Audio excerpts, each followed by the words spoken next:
Hello and welcome to the 63rd Bi-Monthly Breastfeeding Coalition's webinar.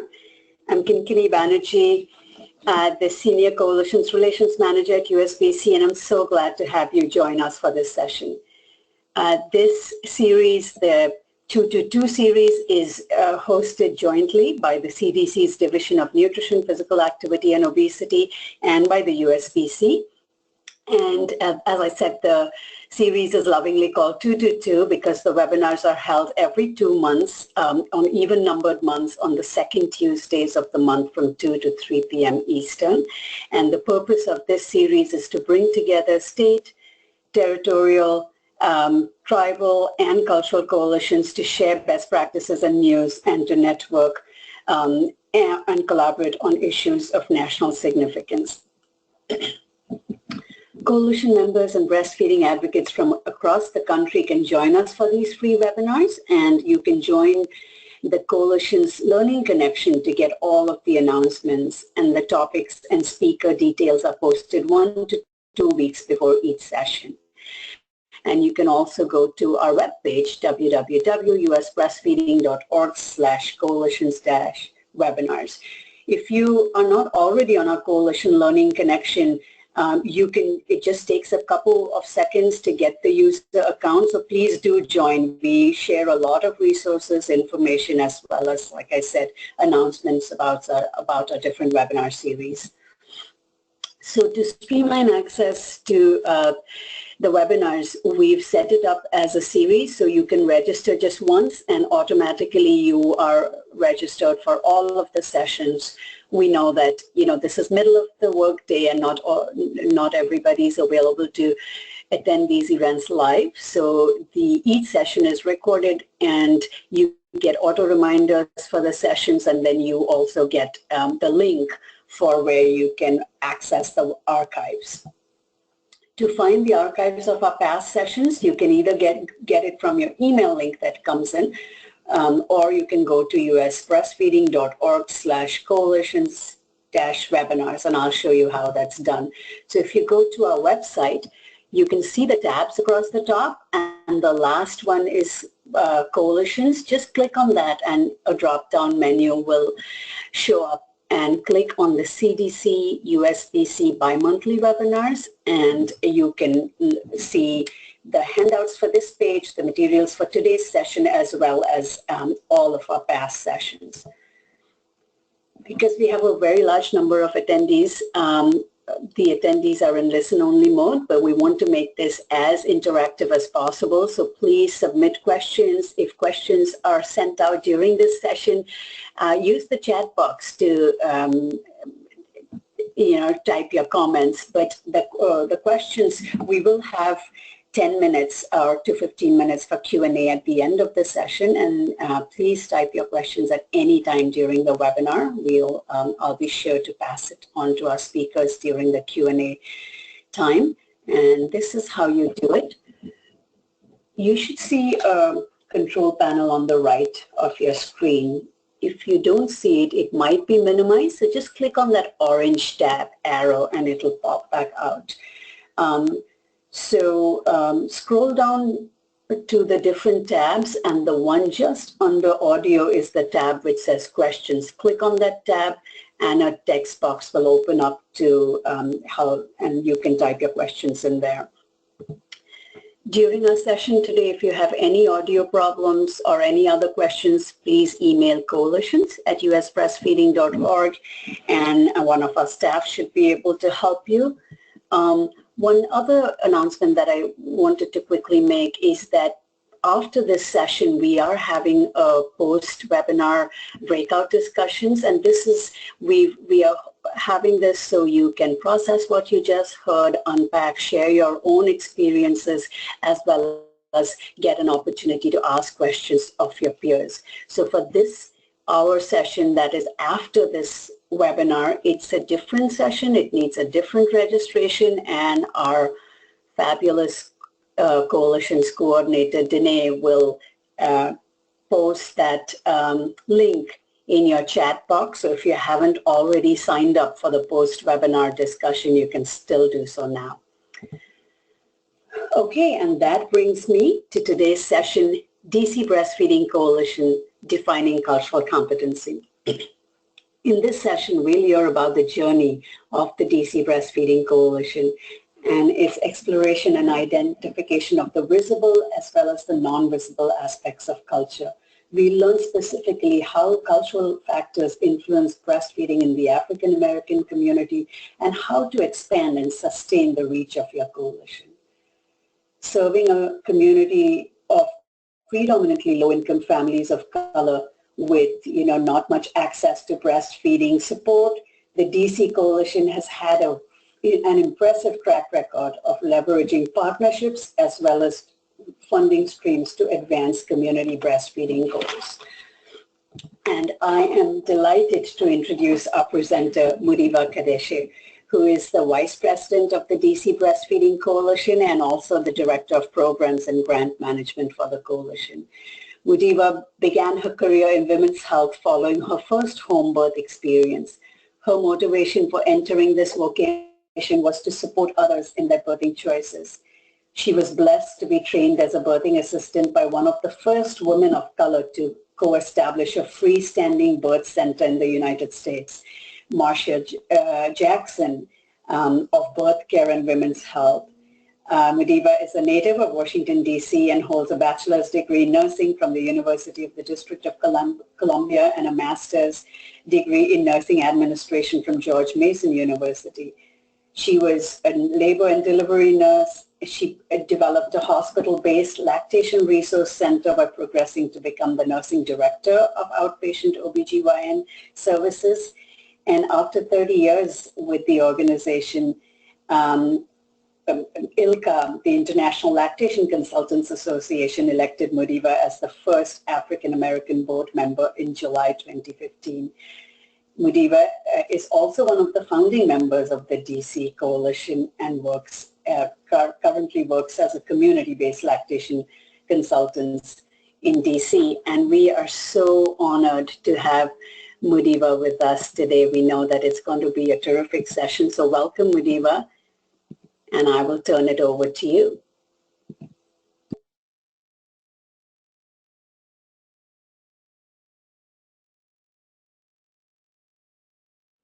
Good afternoon, everyone. I am Mudiwah Kadeshe, and I am so pleased to be with you this afternoon. Just let me bring my slides up for you. There we go. So good morning or good afternoon, depending on what part of the country you're listening from.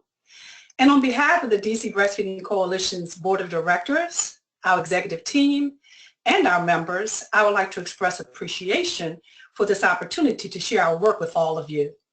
A special word of thanks is extended to the United States Breastfeeding Committee for the work they do in supporting each of our coalitions, and to Kinney for extending this invitation.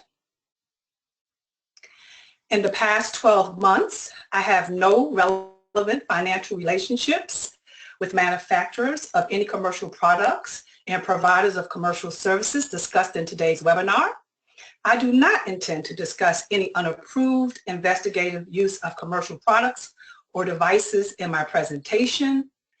The DC Breastfeeding Coalition is a recipient of Title V funding, Maternal Child Health Block Grant, and I am a Children's National Health Systems employee whose position is supported by funding awarded to the DC Breastfeeding Coalition by the DC Department of Health. My other disclosure is that the young man to the far left is my son, who was breastfed, pictured with his wife and daughter, who was also breastfed. She's the young lady wearing the sunshades to your far right, because breastfeeding just makes your world that bright. And in the center are her twin brothers, who were also breastfed. By the end of this presentation, the learner will be able to differentiate between visible and non-visible aspects of culture, identify at least 3 cultural factors that influence African American women's breastfeeding decisions, and identify at least 4 strategies to help expand and sustain the reach of your coalition. The culture trip. My motivation to explore the culture trip came at the request of my sister friend and colleague, Kim Marie Buck. Many of you know her as the powerhouse out of Atlanta who founded Rose, or Reaching Our Sisters Everywhere. Last year, Kim asked me, as only Mama Bug can do, to present at the Rose Annual Conference in New Orleans. Now, I must admit, initially I didn't quite get the concept. A cultural coalition? What did that even mean? This presentation is an exploration into the impact that culture has on your coalition. And during our time together today, I will pose a few questions to consider during the breakout session. As I pose the questions, you can actually type your responses into the chat box. So here we go. First question is, what is the culture of your coalition? And what is the culture of the community that you serve? So let's take a look at defining culture. If you weren't on mute and I asked you to give me a definition of culture, your answer would probably be similar to this. You say something like, oh, it's the beliefs, the customs, the arts of a particular society or group in a specific place or time. Or you may say, culture is a way of thinking, behaving, or working that exists in a place or an organization. I would hope that you would bring this to your own coalition, that you apply this definition to your own coalition.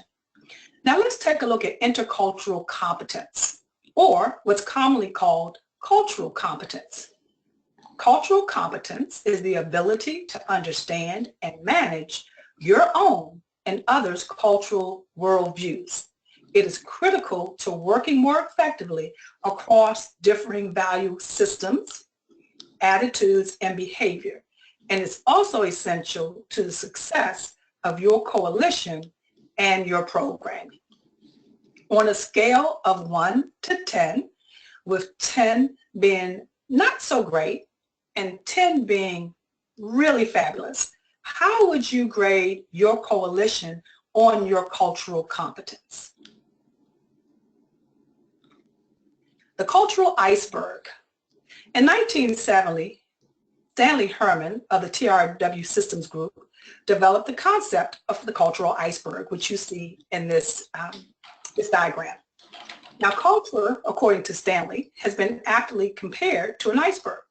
Just as an iceberg has a visible section above the waterline and a larger invisible section below the waterline, so does culture have some aspects that are observable and others that can only be suspected, imagined, or intuited.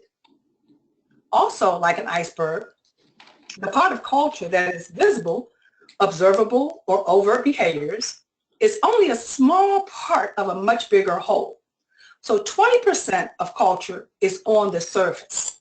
That is that part of culture which we can easily see. So like food and dress and visual arts and language and religion. However, most of culture, which is about 80%, exists below the surface. Those are the unspoken rules and the unconscious rules, those covert aspects of culture. So another question for you. Please feel free to chat in the chat box. What are the observable behaviors, those things that exist above the surface of the population you serve in your coalition?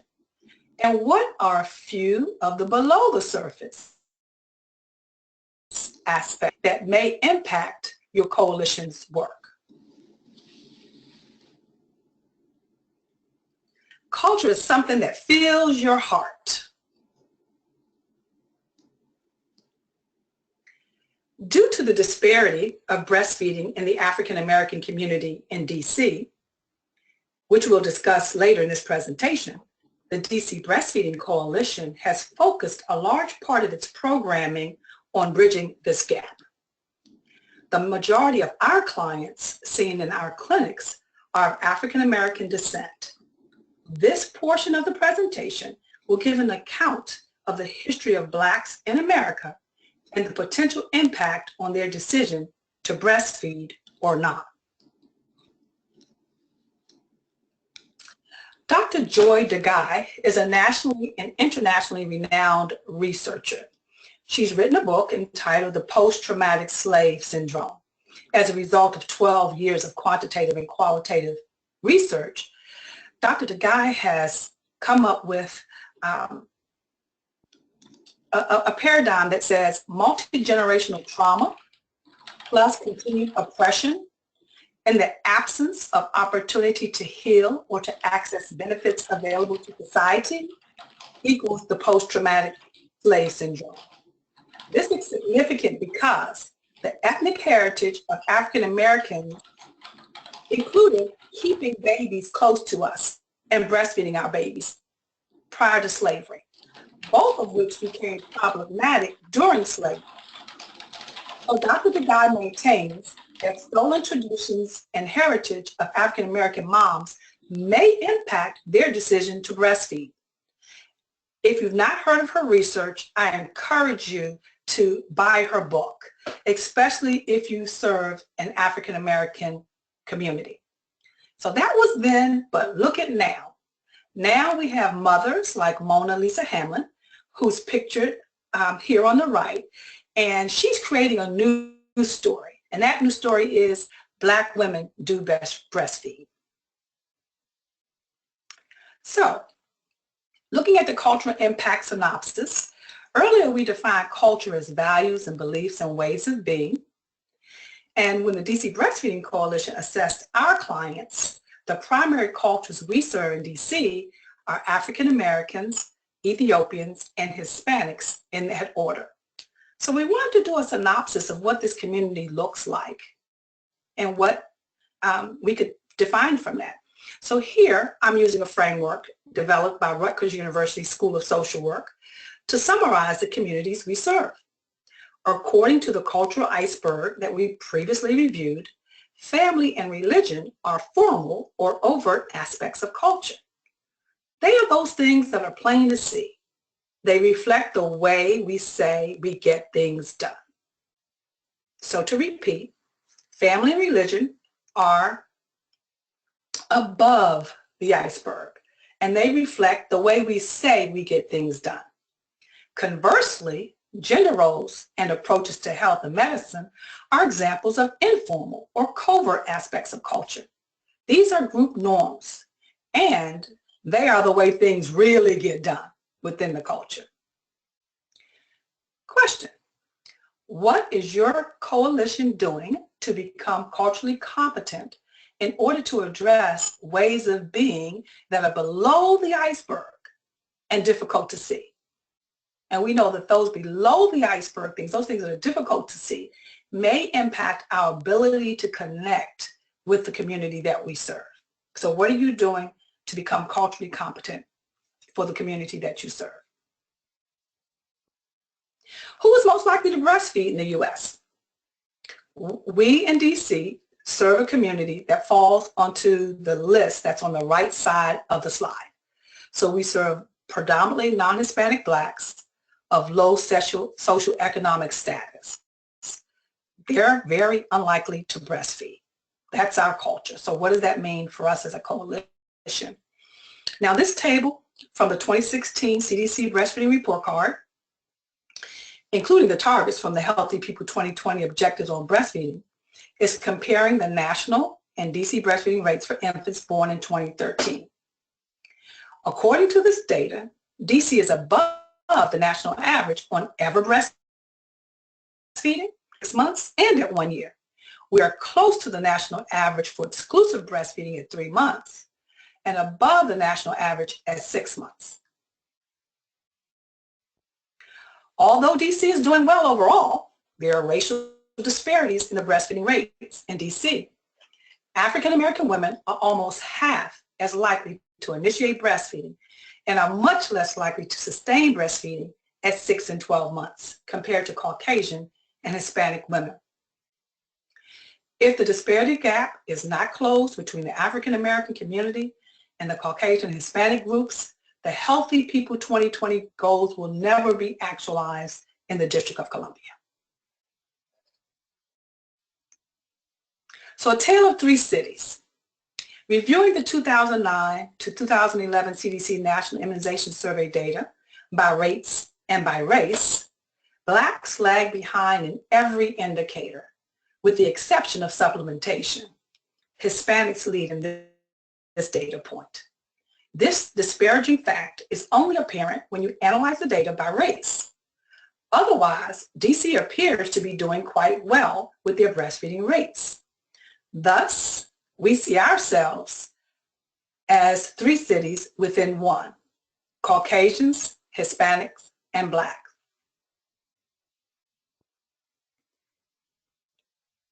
This brings us a perfect storm.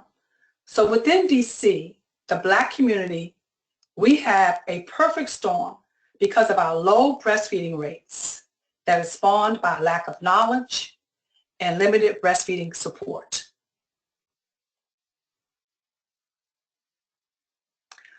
The DC Breastfeeding Coalition is committed to moving the disparity needle found within the Black and Hispanic communities in the district. Since our inception in 2003, we've worked arduously to that end. And this slide captures some of our work. In the upcoming section of our discussion today, it is my intention to share with you strategies to help you expand and sustain the reach of your coalition.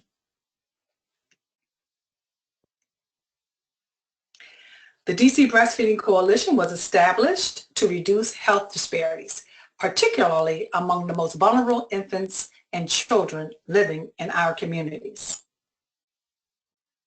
The DC Breastfeeding Coalition began as a task force. It was organized in 2003 out of the Office of Women's Health Community Demonstration Project. That project was brought together to bring national breastfeeding awareness to a campaign, and we were a part of that. And out of that, we developed a breastfeeding resource guide, which we have published since 2003, every 2 years. It is published in hard copy. It's also available on our DC Breastfeeding Coalition website. And we're happy to say that it's available in English and in Spanish. And it is really great information for families and for providers as well. The DC Breastfeeding Coalition was incorporated as a 501c3 organization in 2004. We have 20 to 25 paid members per year and 1 to 3 corporate sponsors. We are volunteer driven. We have 3 part-time grant paid program staff, and I omitted our board of directors, and so I need to apologize here because we have a very strong board of directors that are made up of 8 individuals who really have poured lots of time and energy into guiding and directing this work. So here are our programs: creating a culturally competent coalition. What allows us to do this? The programs that you see listed here are what gives us this opportunity to create a culturally competent coalition. So let me tell you a little bit about our Creating a Baby-Friendly District of Columbia initiative. This is our program that provides technical support to area birthing facilities that enter into a subcontract agreement with us. We have facilitated skills labs and didactic education that include CEUs and fulfill the baby-friendly requirement for ongoing breastfeeding staff education. We provide lunch and learn sessions for all staff, including providers. And additionally, we have conducted mock site surveys to assist facilities that are preparing for their review by baby-friendly assessors. So when I look at membership, as I've told you previously, the coalition began in 2003, and that was about 14 years ago now. And most of our original members and those board members continue to serve with us. We are keenly aware that we need to bolster our ranks with new members, especially the younger generation. So to that end, we have developed an application-based scholarship fund to attract new talents that we will mentor in their area of breastfeeding interest, be it lactation, advocacy, or social media. With the DC public school systems, we have developed a relationship with them, and our coalition works in collaboration with the school systems and Educator, which is an early Head Start program, to provide breastfeeding education, and the relationship forged has been mutually beneficial, just as it should be. This is our East of the River Lactation Support Center. This is our office, which is located in the Children's Health Center at Anacostia site. It is located in one of the most socially deprived areas of the city. It is a pediatric medical home that provides full service to families, including lactation. Though our program is completely grant funded, when building this new clinic site, Children's National Health System demonstrated their commitment to breastfeeding by giving us a designated space to consult with moms. So this is where it all goes down. This is our contact card that we give moms. And on the back, we will give them resource information like videos they should watch. And we put our individual names, we personalize it so they know how to contact the consultant that they actually work with on a given day. Addressing limited breastfeeding support. So we said in that perfect storm, right? There's a lack of knowledge and there's a lack of support.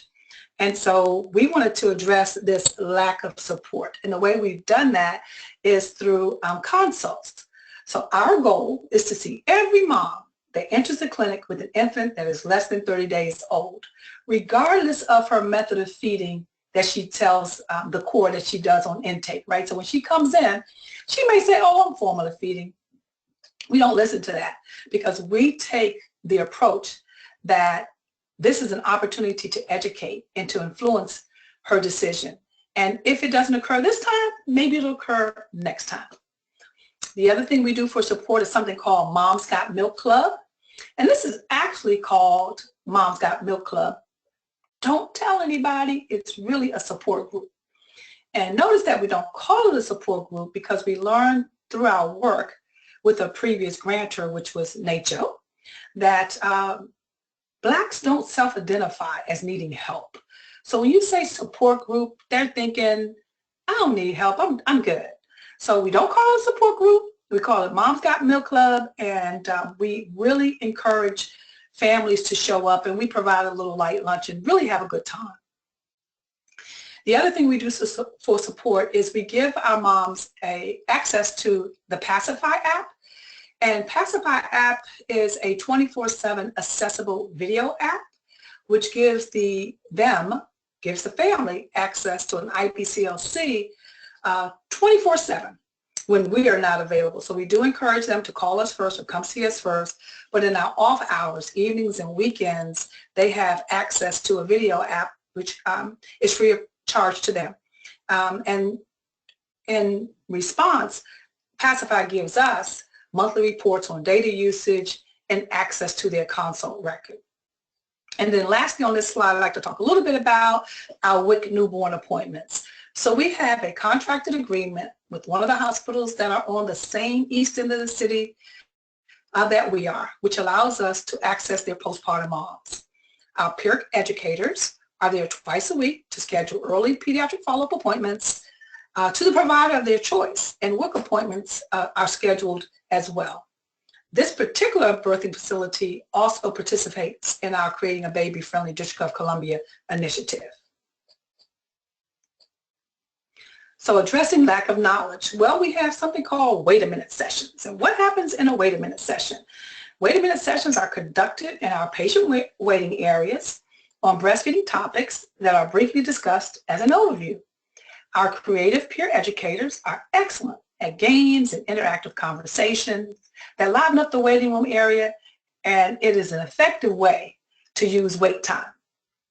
Our prenatal education, these classes rotate so that any educator knows exactly what lesson to teach, and clients know when to attend if they happen to have missed a session. And this is our staffing model. We have 2 full-time and 3 part-time lactation peer educators. We have a breastfeeding medicine specialist, that's Dr. Sahira Long, who's at the far right. She's also an IBCLC. We have 1 part-time IBCLC, which is me.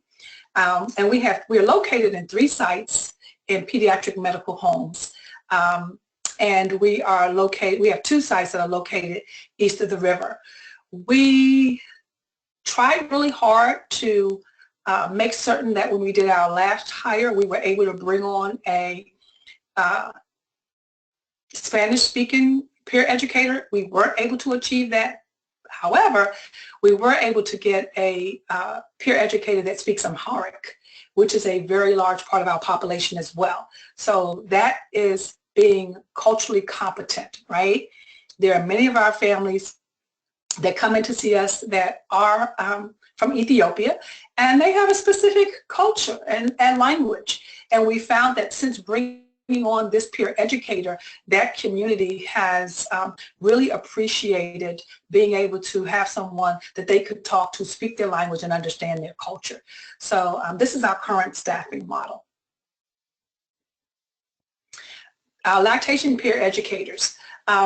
These individuals teach our breastfeeding classes. They teach our classes in the DC public school systems. They are shadowed by medical students and residents. So they are students and residents, students specifically that come from George Washington University that can take a 2-week breastfeeding elective with Dr. Sahira Long as the key facilitating coordinator. They are given 3 days of shadowing with our peer educators. They also, the peer educators, facilitate our Moms Got Milk Club. They schedule WIC and pediatric follow-up appointments, as well as they serve as research assistants. So we have a research project that is underway. I believe it was on a previous slide. I didn't actually mention it, but in that project, our peer educators are the research assistants on that project. And a part of it is to educate. So they teach the classes that correlate with the study. So they're put on and they have to take training to be added as research assistants. So what did we do? Prior to our coming on board, Children's Hospital did not have lactation peer counselors as employees. They did have WIC offices housed at some of their clinical sites, though these were not their actual employees. So we thought, Dr. Long and I, that it would be significant to differentiate our peer educators from the peer counselors. And so we developed a job description that was specific to the duties and responsibilities of our lactation peer educators. So all educators do receive WIC peer counselor training. They are clinically supervised by me. They are taught how to document in the electronic medical record in fields that were specifically built for our team. Many of our lactation peer educators have the goal of becoming certified as lactation counselors or consultants, and so these clinical hours are very significant, and it honestly has been able to have us attract talent and skills that are above the entry-level position that this position actually requires. People are really interested in obtaining clinical oversight, and so we have a really great A+ team. We also have database management, and all of our data is inputted by the peer educators in an Excel spreadsheet. We are currently beta testing an Access database that we contracted to build after we determined it would be best to hold all data and allow for easy retrieval and data analysis by me. The system is specifically aligned with baby-friendly indicators as well as measures we found to be consistently required through our in-depth experience with grant reporting. So this slide is a snapshot of our unique clients being those clients that we've only seen once. So those people that we have seen one time are called unique. And they're either been served by in-face consults or over the phone, and they're broken out by WIC and non-WIC. The non-WIC clients represent those who have come through our pediatric clinic and are not referred to us by WIC. Over the years, you will notice a decline in the number of WIC clients we see. And this is a direct result of them hiring a peer counselor. WIC hire their own peer counselor, so we see less of their moms. As our staff has increased, you will also see the number of postpartum consults have increased.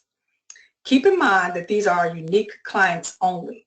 When we add our follow-up consults, our numbers nearly double to 600 to 700. Our prenatal class numbers are driven by our research enrollment and classes provided to the DC public school systems and Educator Head Start programming.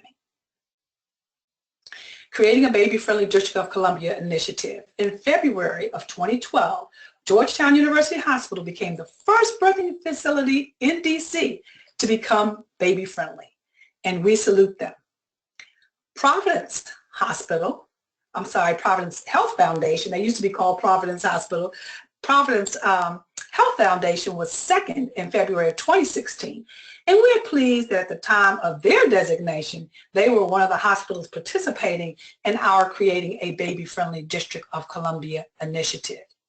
To date, 4 of the remaining 6 birthing facilities have began their baby-friendly journey and are participants in our initiative to increase the number of baby-friendly facilities in the city, helping to move that disparity needle.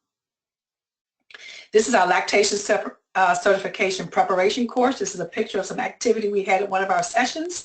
And this picture is focused, not the picture, but our program is actually focused on increasing the number of lactation consultants from underrepresented groups.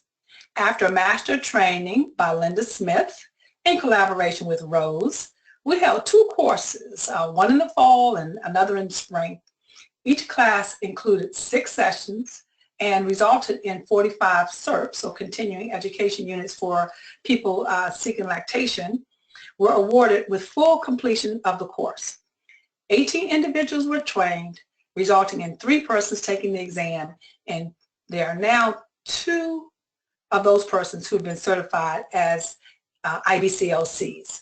Our next class will be held in August. Advocacy and legislation. The DC Breastfeeding Coalition has a very strong advocacy committee and component. And so I'll discuss with you now some of the things that we've done around legislation. In 2013, there was a Breast Milk Bank and Lactation Support Act. And this act was to create a milk bank, a warm line, and marketing. So we worked really hard with the council on this. It passed legislation, but it was not funded. Well, you know what we did? We didn't give up. We kept working with the council, and that work resulted in the development of a lactation commission.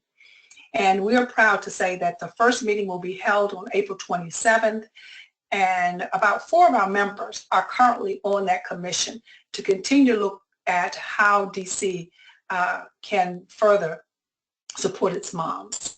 We also consulted on the Infant and Toddler Developmental Health Services Act of 2017, and that act is looking at increasing lactation support and education in low-income communities, also focusing on lactation courses to increase IBCLC diversity. We have frequently provided testimony to the council, and that testimony is available online if you'd ever like to take a look at some of the work we've done around it. Specifically, we have testified towards the Universal Paid Leave Act of 2015. It did get passed and resulted in 8 weeks of maternity leave. We also have testified defending access to women's health care services. This occurred in 2017, and we also, this was significant to us because the plan is to have some access in place just in case ACA is replaced. Continuing our work, the Coalition Advocacy Committee also worked on the Medicaid coverage to promote breastfeeding policy.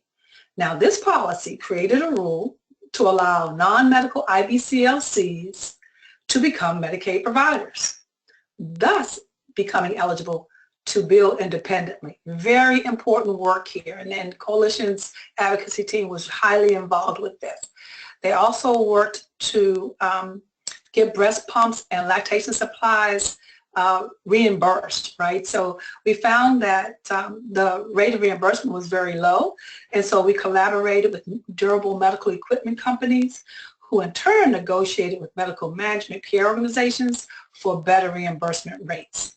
Currently, we distribute breast pumps in some of our outpatient clinics, and we also worked to gain coverage on donated breast milk on the outpatient basis, and now we're working to gain coverage for donor milk and Prolacta on an inpatient level. So airports, advocacy in the airports. We encouraged and dialogue with the Virginia Breastfeeding Coalition in the creation of lactation rooms at Dulles International Airport and the Ronald Reagan National Airport. And then we got involved with TSA too. We actually advised TSA on a training video on how to handle breast milk and supplies. And two of our coalition members, Melissa Rojas and Dr. Sahira Long, are actually starring in the production. This training video is actually for employees of TSA, so you might not get a chance to see it, but I want you to know they did a real fine job. So back to our Culturally Competent Coalition. And I say here that culture is Rose. In the beginning of this webinar, I told you that I was asked by Kim Marie to talk at the Rose Conference on being a culturally competent coalition. And the following slides were developed for that presentation. Thus far, you can see I was inspired by Kim and used the word Rose as an acronym to explain how the DC Breastfeeding Coalition culture enhances our reach and sustains our efforts. Our culture as a coalition is to be resourceful and to seek funding to finance our work. And we do this through grant funding, applying for grants and applying to philanthropists that can support our work. Our culture is to be collaborative, to reach out to others, to work together with people. And some of the people that we worked really well with have been the State Health Department and the State Coalition, to just name two. We have a culture of being supportive and being in partnership. And our partnership and the people that we support include schools and churches. And we have a culture of either being the content expert in some cases, or seeking knowledge and expertise from others, working along with the public health system. And all of our knowledge, all of our information, everything that we do is research and evidence-based. And that is our culture. That's how we have enhanced our reach. Now, how do we sustain the work that we do culturally in the DC Breastfeeding Coalition? Well, our culture is to set realistic goals, SMART goals. Our culture is to make sure that we know our organizational capacity and not go beyond those things that we can realistically handle. Our culture is to be on time with all reporting, to be good at data measurement and process outcomes. We have a culture of serving the community and serving a target population of people. And who is that population of people? We've talked about that. And we did a real assessment to find out how do we reach them, because we want to meet that 2020, Healthy People 2020 goal. And the other way we sustain our requirements is extreme effort. Extreme effort. We're purpose-driven and we're market-driven. And that's what's kept us culturally competent and has sustained us for these past 14 years as a coalition. This diagram illustrates the work that we have done over the years. It demonstrates the trust that we have gained from our funders to have solid fiduciary capacity and to deliver on our indicators. As important are the collaborative relationships that we have forged to leverage funds to make certain that the knowledge and support of our community needs is available. So the collaborative relationships are just as important as the financial ones that we've built. And we're grateful to each of our funders for giving us the opportunity to build within the community of Washington, D.C. Leveraging funds to make it work. What do I mean when I say the work we do is more than a paycheck? Some of us volunteer and some of us are paid to do our work supporting breastfeeding. Only a few of us would probably say that we're well compensated for our efforts. And to that, I would like to offer this advice, and advice which I frequently give when giving career advice to others. And that is to always do what you love and the rest will follow. Establish a solid voluntary track record. Why is that important? It's important because funders want to know, what have you done? Not what you plan to do. Because remember, a promise is a comfort to a fool. You have to know grant writing and management. It's a skill. You must learn it. And the more you get in there and you work at it, the better you'll get. You must have a high-functioning team. And a high-functioning team is one which you play to the strengths of the team members and you develop people as you go along in that process. That's something that we at the DC Breastfeeding Coalition have really, over the years, been able to grow and develop well. Collaboration, of course, is key, and you have to collaborate with the private sector, state and local government, birthing facilities, outpatient clinic, public schools, advocacy group. You have to touch everybody that touches your community. And the more of that you can do, the more consistent you'll be in your work and the longer you'll be around. And this is how you'll be able to also leverage funds that are available. You have to be able to demonstrate your reach and your ability to work with others. So what else is important? Of course, you have to have accurate accounting. It's a must. And timely spend down is essential. So if you're going to be granted money, then the people who have given you this money have to know that you are responsible, that you have a great accountant, that you have an ability to manage the funds, that you can give your budgetary reports on time in a detailed manner. This is not the easiest part of the work. Again, that's playing to strengths. So who on your team is the money person? If you're not the money person, don't get involved. Know where you fit in. And so that's something that's really important that we've managed very well with the DC Breastfeeding Coalition. The other thing I like to say is you've always, always, always got to expect the unexpected, because it will happen. You can write that work plan, have a terrific idea of all the things you want to get done, and then something happens that's totally out of your control, and then potentially you're going to miss a deliverable. So what is your plan B? You must stay current. You must know your market. You must follow your work plan, and achieving indicators is a must. You must have quantifiable data. And that is something that I am really grateful to all of our funders for giving us the opportunity to increase our knowledge around, because we have worked all the grants that you saw previously. We got really good at data collection and data reporting, and that's the part a lot of people don't like.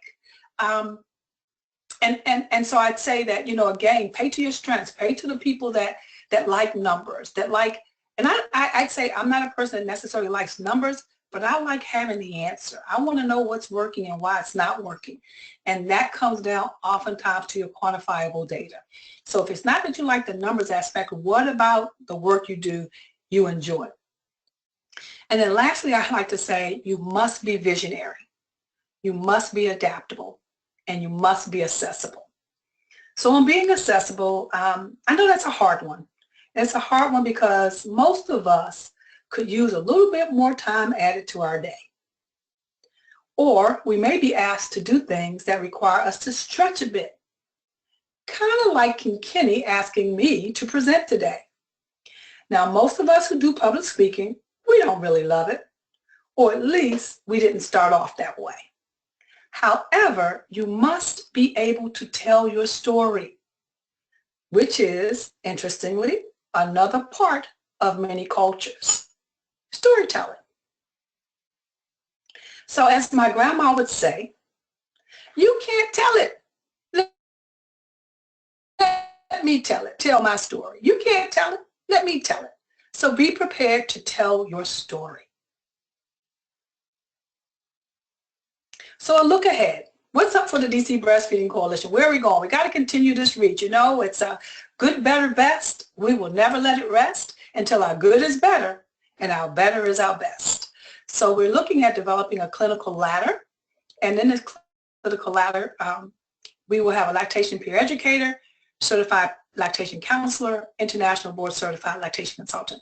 So currently in our job description, there is only a lactation peer educator. Our plan is to build in these other two positions. We will be working on our Breastfeeding Friendly Provider and Workplace Awards, which is coming up. And we do this in collaboration with the Maryland Breastfeeding Coalition. We're also bringing Healthy Children's to the DC area. They're going to do their Certified Lactation Counselor course for us, July 21st through the 25th, and that is open. They will be handling the registration from their site. We're really excited about that, and our peer educators will also attend this course, and I know they're going to successfully complete that exam. So by the end of the year, we'll have 3 certified lactation counselors. So our staffing model will have to change. And then lastly, we're going to bring the lactation certification preparation course back again. That will be August 4th and 6th. Notice we placed it nicely with World Breastfeeding Week, and we'll also run through the 11th to the 13th of August. So that's how I'm looking ahead. It concludes my time with you. This is a list of our references for your review. And then please reach out to us at the DC Breastfeeding Coalition. You can email me directly, or you can email us at lactationsupport@cnmc.org. I thank you for your time and your attention, and I honor you for the work that you do. Wow. Thank you so much, Mudiwah. What a fantastic presentation. Is my audio coming okay? I saw the comments later on. Yep, no problem. We can hear you. Okay, thank you. So thank you again, Mudiwah, for a fantastic presentation. Just tells you that just so many different ways in which DC Coalition is doing what it can to be, as you said, purpose-driven and market-driven. So we have a bunch of questions.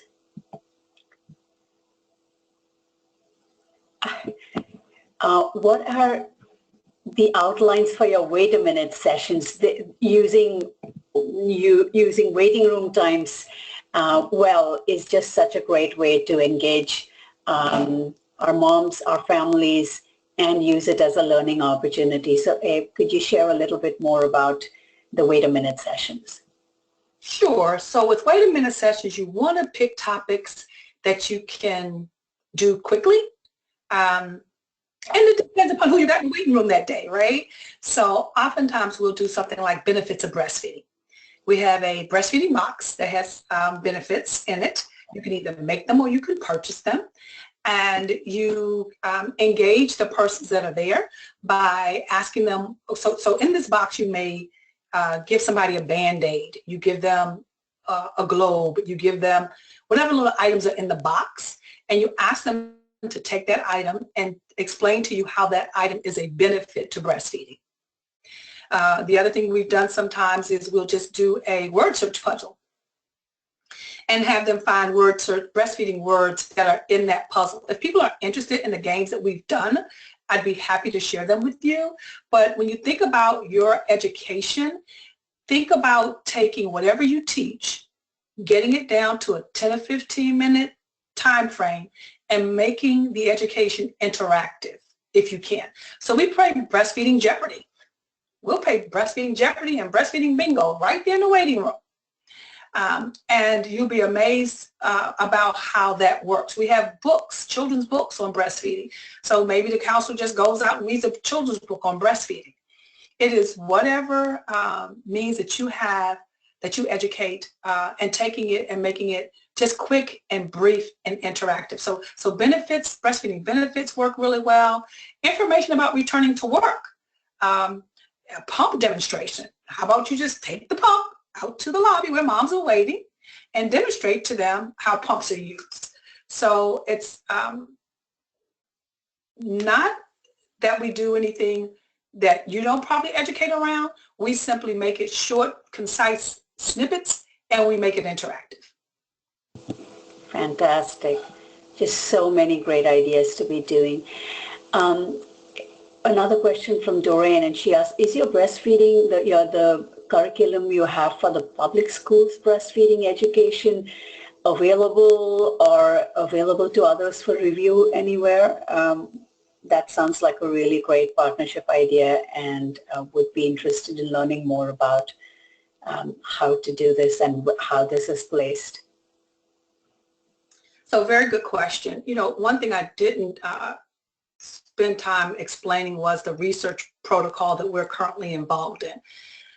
So Dr. Sierra Long developed a research protocol that looks at the impact of breastfeeding education on a woman's likelihood to breastfeed and her duration of breastfeeding. And in that, there is 4 hours of breastfeeding education. And what we did was break down those sessions to 30 minutes because we only have 50 minutes, 50 minutes in the public school systems, and that's at their lunch. So they go get their lunch, and then they come in with their lunch, and they talk and chat with each other, and then we have about 30 minutes left. And so the curriculum that you saw on the slide I presented is the curriculum that we teach, and we just break it down to 8 sessions as opposed to 4. See if I can pull that slide up. Let me make you presenter.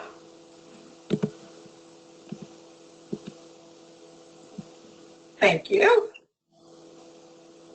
So it is, which slide?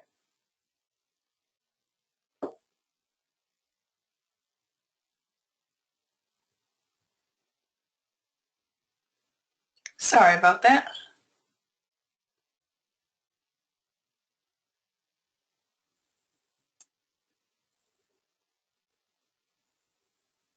Okay, so it is getting started, breastfeeding in the first few weeks, keeping things up when life returns, and breastfeeding after 6 months.